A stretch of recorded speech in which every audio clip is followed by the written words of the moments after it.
Now, we've always been trained. History is always looking in the past, but really the future is judged by the past.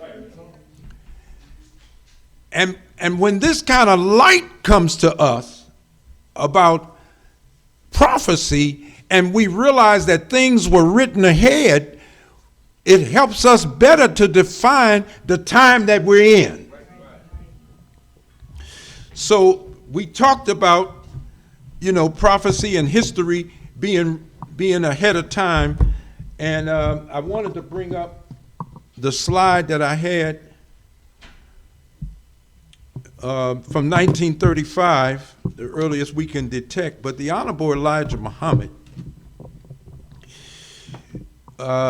talks about history.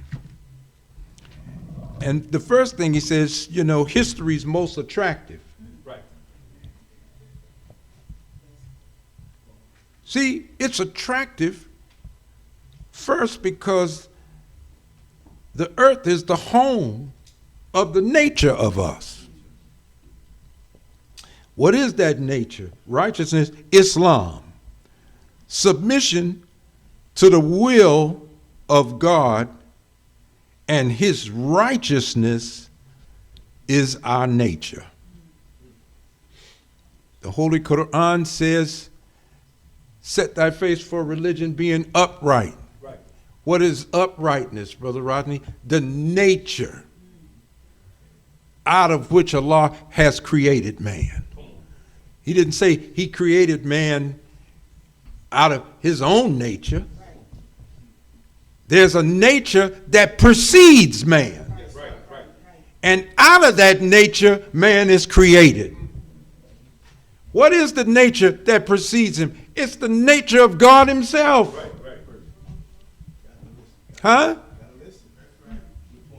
And man is created out of that nature. So if I'm hardwired for righteousness and I live unrighteously, I have placed on myself unknowingly a strain on my own life. Yes, sir. Come on. Then I ask for a woman to come into my life and share her life with me, and I'm broken from the start. So how is she fixed? The second self of God. I heard the minister say once, black women are sad women. She's called widow. We said last week, prophecy got language. She's called widow in the scripture. He said she's a widow because her man is dead. Look at that. You ever seen a widow? She's in mourning. Yes, sir.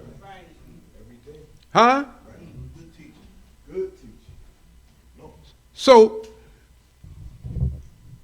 he said she's sad because she can't find fulfillment in the man whom God made to fulfill her by her helping him to fulfill himself. Right. How's he going to fulfill himself? He belongs to God. And until he reports to duty, the activity of a love for his God, he'll always be broken. Yes, sir. Because he can't be a real man without God. Are y'all following me now?